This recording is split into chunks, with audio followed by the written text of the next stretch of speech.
You're listening to the Real Estate Proverbs Podcast with host Kevin Jefferson.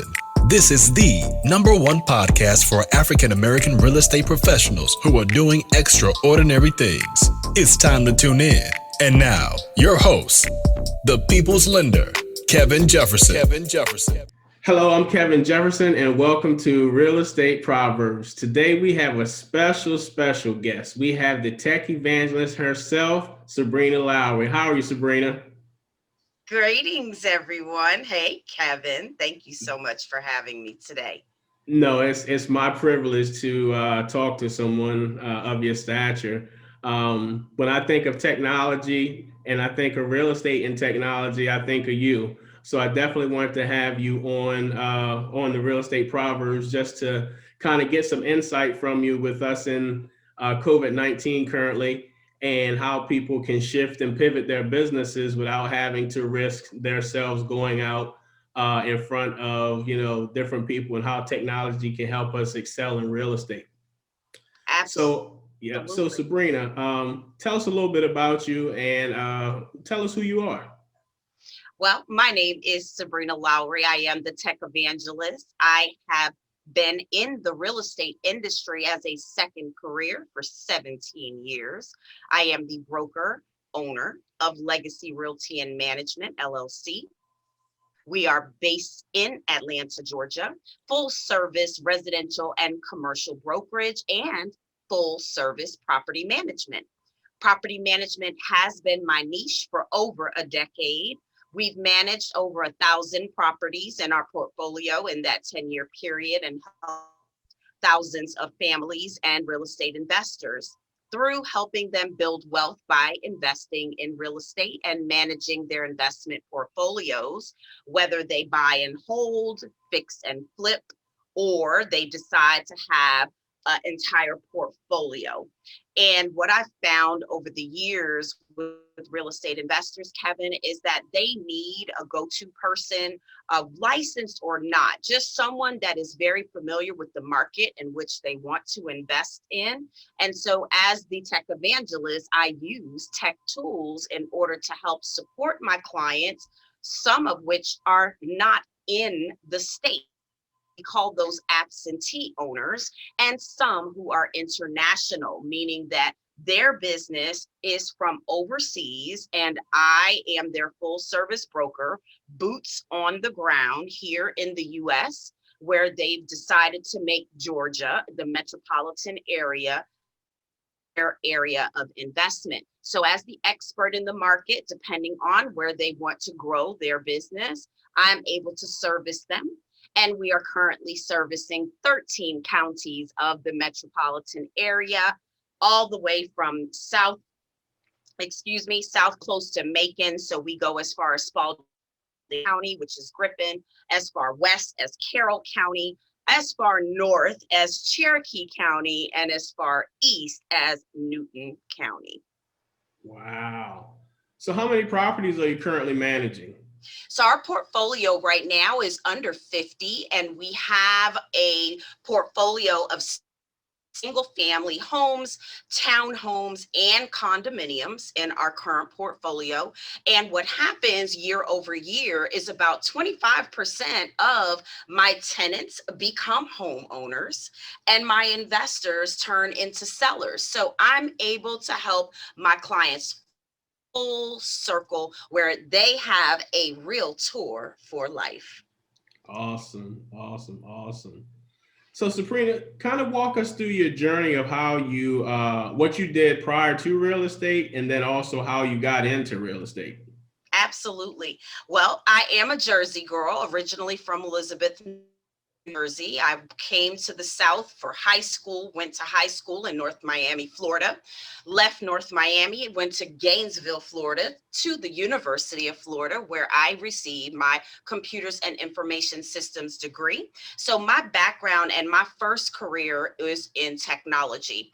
I'm a former senior programmer, developer, and analyst, which means I created software applications for sales and order management for one of the largest children's clothing manufacturers in the world. And some of you have heard of them if you have children or have ever had to buy a baby shower gift, and they are called Carter's. And so Carter's was my job for about 7 years. And that is actually the job that I left in order to pursue my entrepreneurial journey in real estate. So I do come from tech. I lead with tech.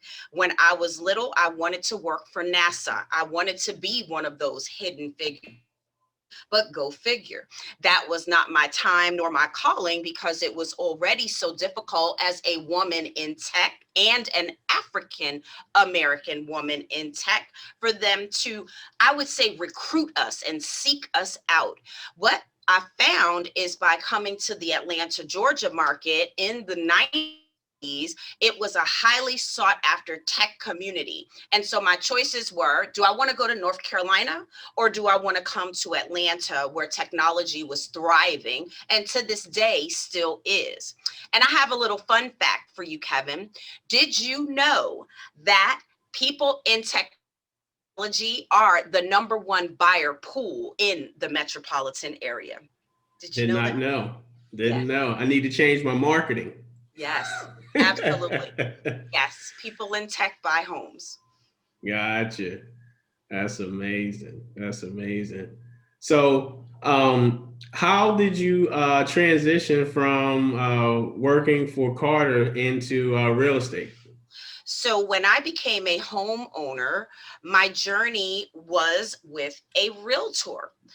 We tried to do it on our own for about 6 months and just was not finding that perfect location and school district for our sons at the time. I am the mother of 3 boys, so that was very important for us to choose a good school district and a community where the kids could grow and thrive in a safe environment. So we chose Cobb County, Smyrna to be specific. And so I've been in my home for 18 years. But my journey with my agent was so superb. The way that she provided the service, the way that she would just do her thing for us as a real estate consultant, as a real estate professional. By the end of it, she would hear my frustrations about my corporate job. And so she encouraged me to pursue my real estate license. Now, mind you, no one in my immediate circle of friends had their real estate license that I could just kind of buddy up and, hey, what's that like for you? Or how are you doing in that business? So it was just a matter of in 96, when I came, that was so far from my thought process. But by 2000, 2001, 2002, I got married. 2003, we purchased the home. And she saw how we operated as a couple and absolutely encouraged me to get my real estate license, which was awesome because I was able to take off time from work, right? I took 10 days full time, those 75 hours of the salesperson's pre-license, and I got my real estate license, passed on the first attempt, got my state license, and the day that I got my Georgia real estate license, my girlfriend, who I roller skate with, her father had just passed and she inherited a property in East Atlanta that I was literally able to walk into my broker's office and say, hey, I got a license and a listing, honey. How do I make money? So from that day, there's been no looking back. I have been full time as an entrepreneur in real estate for 17 years. And I bridged the gap in real estate with my technology because there were not any tech tools in our industry, which was very frustrating coming from tech, right? So we're talking about the days when you would have to carry a binder around for listings and maps and printouts and hard copies of listings with the information in order to do a buyer tour. Well, now in 2020, I'm here to tell you that I am able to sell real estate almost virtually. I can conduct a Zoom, if you will, for a virtual open house. I use tools like Google Meet, Google Duo, because I'm an Android user. I'm not an Apple user. So I don't do FaceTime, but it is the equivalent. And so it lets my clients have a face to face in-person experience, because I'm all about an experience. That's one thing with me, is coming from technology, the user experience is something that I always had top of mind. As a developer, I needed to know, what was my end user going to experience? What did that look and feel like for them on the other side of the computer screen? And that was important for me in my journey in real estate. I needed to make it an experience. And what happens in real estate when you get an experience for someone, first of all, it eliminates the stress. Second of all, it deepens relationships, because only 25% of my business has been with people that I knew before they came to me to do business. So that other 75% of my business were total strangers. And so when you think about that and you're thinking about how you need to do business in a current environment, especially with COVID-19 and our pandemic, and being in a shelter in place and work from home, and you're not able to readily do open houses like I used to, you've got to have technology in your tool belt. And so I am now teaching agents how to use and incorporate technology in order to level up the playing field in their business, so that they are not looking for unemployment checks, but rather cashing commission checks, Kevin. So you touched on something in terms of the open houses and showing properties. What are a few items that you think a realtor should have in their arsenal when being in the environment that we're in currently to do things virtually, and not just now virtually, something that they could have to where when the world opens back up, but everybody can't make it to your open house, what are some things they can have to continue to give the awesome virtual experience as well as in person? Oh, that's a great question. So for me, as you can see here, I'm in my home studio, and right behind me, I have one of my tools, which is a joystick. And I have a baby joystick on my tabletop because, like I said, I teach and I train virtually every day. Okay. So in my business, these are my tools and my tools of choice. So outside of the joystick, the next device is going to be your smartphone, right? So I've always been one of those technology leaders, even when Bluetooth came out and our earplug headphones came out, and you'd be walking around looking like you were talking to yourself. And my friends used to think, I think Sabrina over there talking to herself. But then I turn around and they'd see the cord draped from my earbuds in my ear, kind of thing, right? And they're like, oh my God, you should have known that was Sabrina over there with some of the newest technology. Like, what you over there doing now, Sabrina, right? So just like you've got your earbuds in, it's that same thing. As a real estate professional, you have to invest in smart technology. And so buying a smartphone that's costing you several hundreds of dollars is not robbery. It's actually an investment in your business and a write-off as your accountant, right? And so these are my tools. When I leave the house, I fold up my joystick, Kevin. This bad boy fits in my purse. I just put this bad boy in my carry-on. If I'm traveling, look how big it is. It fits right in my briefcase, right? I'll have that. And then I've my folio. So I've got all my notes right here if I need to take some. And then boom, boom, boom, and a joystick, and away we go. I'm ready for my day because I can do anything and everything with these tools and devices. And so with the smartphone, it then becomes well, what applications do I need to have at my fingertips? Almost like having somebody's name in your contacts on speed dial, right? So I've organized my phone in such a way that I've got folders, and one of my folders is called real estate. So in my real estate folder, I'll just open it and tell you what I've got in there, right? So let's see. Real estate has my Super E key, so I can get in and out of the properties, my showing time, so I can schedule my tour for my buyers, RPR, that is one of our National Association of Realtor products that ties into the MLS data for me to get property information while I'm in the field. I've got realtor.com on here. And look, I'll just show y'all because I don't have my virtual background. This is my real estate folder. So I'm not making this stuff up. Okay, you see it said real estate. That's my folder.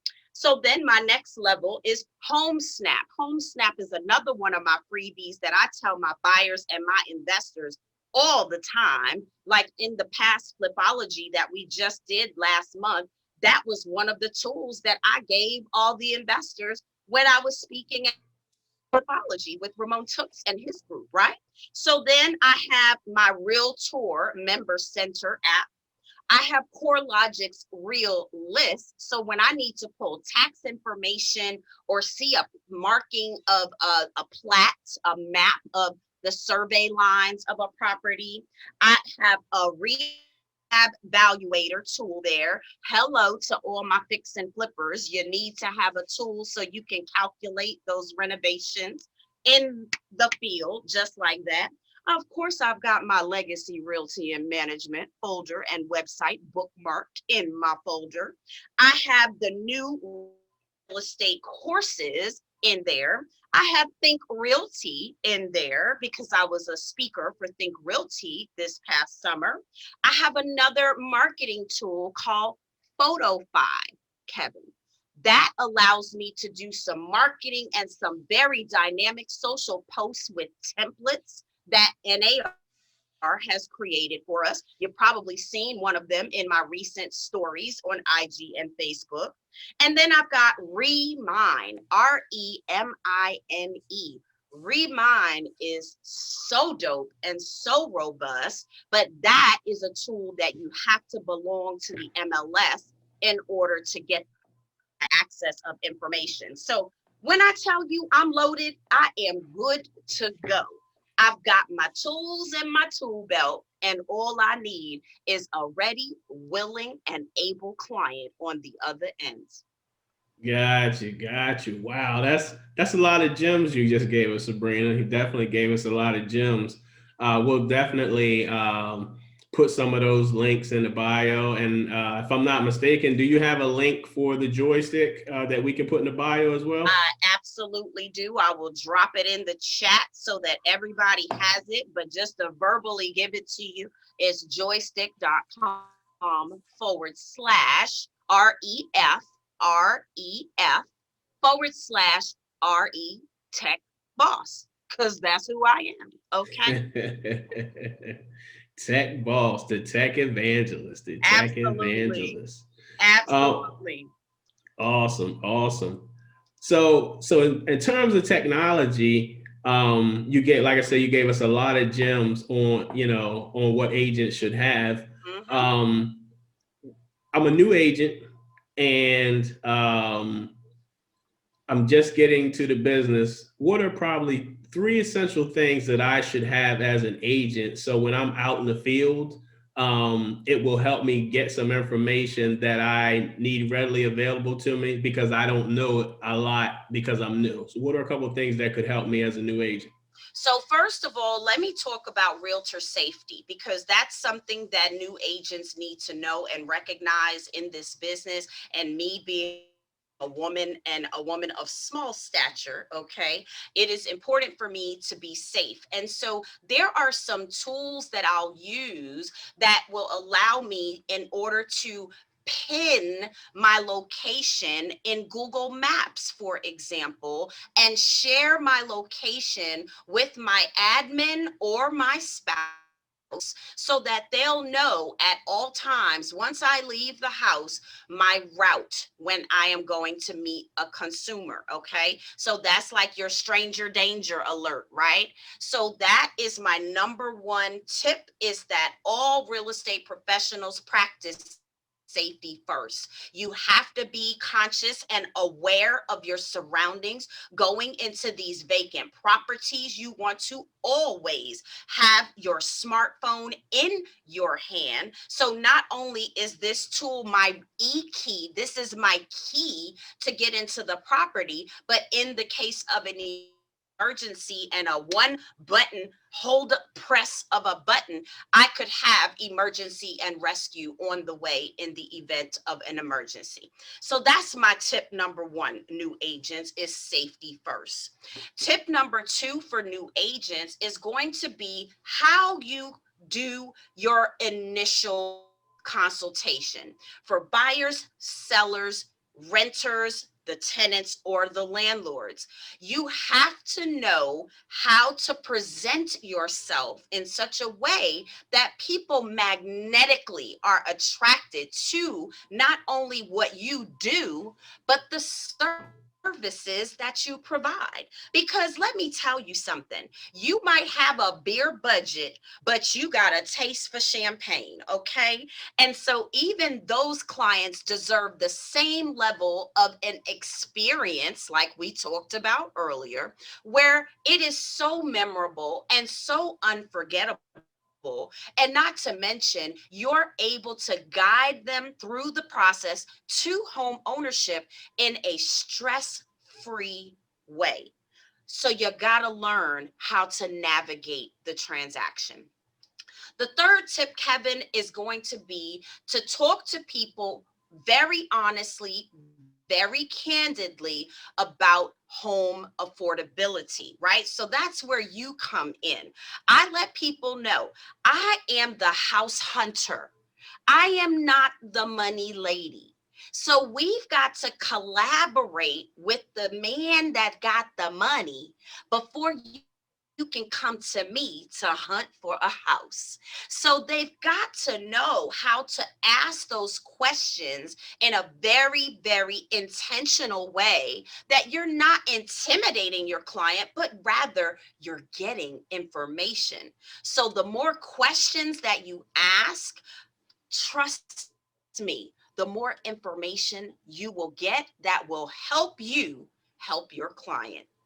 Wow, that those are great tips, especially with us being in, hearing more things in the news about agents at open houses. Um, Actually, the virtual is probably, we may not know, it may have saved some lives because now people are streaming online. So you've got thousands of people taking a look. So someone would possibly take a second thought of doing something at an open house. Um, Absolutely. yeah, something that I used to do, and I haven't done it in a while, is like if I know an agent was having an open house, I would go, especially if it was a female, just to kind of have that presence. Because, males could do the same thing, but it's just like, if they're there alone and you got a lot of people in there, you got these large houses, or if they're by themselves, just have someone there. They're going to have to take both of us Exactly. out. Exactly. And I do practice that in my business as well, Kevin. Typically, if I am doing an open house, I make it an open invitation to my lenders. So usually I will have someone there at the property with me, even if it's my son, right? Right. So there's been times where he'll tag along, or if I'm in the immediate vicinity, guess what? Spouse will show up, right? And so you don't Yeah. know when they're going to come and just pop up, but at least they're coming to just patrol the area and make sure wifey is good over there, right? So Right. I do absolutely, when it comes to open houses, people need to be trained on how to conduct an open house. And so what I would like to leave with everyone, Kevin, is that learning is earning in this business, and agents need to train. They need to work with their broker and a real estate business coach, not a life coach. Okay, we're talking about two different categories. Now, some of them might need a life coach. Hello, hello. But there are those that are truly in the business of running a business. And those are my people, right? Those are the ones that come to me seeking a business plan. Hello, that the very first thing that my broker taught me. So the day I showed up with my license and a listing, she sat me down for 3 hours to show me how to write a business plan I had never done in my life, ever. Wow. Right?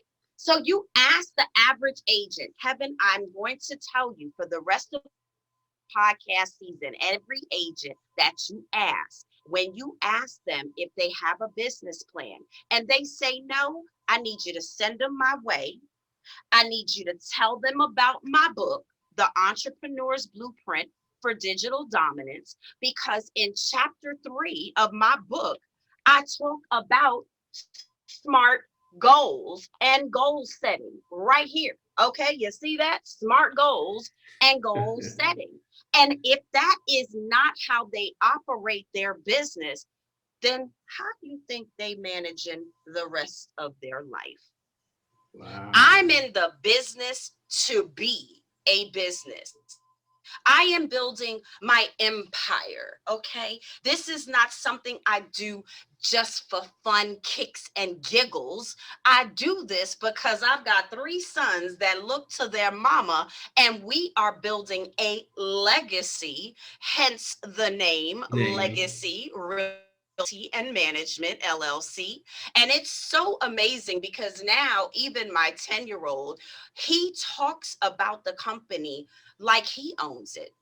And he'll say things like, Mom, he said this to me going to karate yesterday. Mom, I have a voicemail message. And he goes, and I'd be like, hi, this is Caleb Lowry. And then he goes, Legacy Realty and Management. Don't work for my company. And so that is just letting you know I birthed this baby in this career, in this lifestyle. So that's all he knows about his mom, right? Our lifestyle is real estate. Our lives are real estate. And he knows more about a house than the average person. Trust me when I tell you, because when he goes to those open houses with me, sometimes I got to let go play outside because he gonna tell him too much. Too You know much. what I'm saying? Tell him too much. Tell him too much. Yes. So I know that we're wrapping up in a few, but I do want to touch on something. Tell me about your Geek Tank.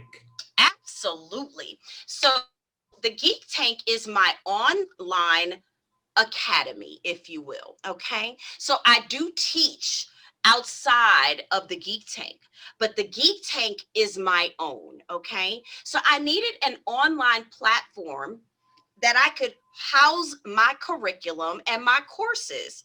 And so in the Geek Tank, if you go to geektankacademy.com, you are able to find curriculum tied to business planning and goal setting, tied to what do I use the joystick for and how do I live stream and create video content.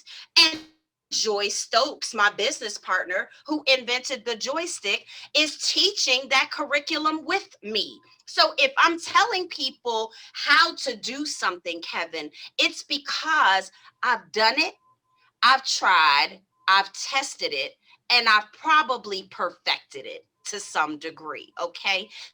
So I teach what I know. I'm not one of those instructors that can walk in and somebody hands me the curriculum like a script, like an actor. Now, I have done that, okay? I wanted to be on Broadway, so your girl got skills, but this is a different skill. You understand? So Right. in the Geek Tank Academy, as I mentioned, I have other instructors, other subject matter experts who also has curriculum in the Geek Tank. So anything that you want to learn about tech, especially Google, because I am a Google certified expert, which means I was trained by Google University on their platform that I've been on for over a decade, right? If you use a tool for over a decade, shouldn't you be an expert on that tool by Should now? be. Yep, by Okay. now.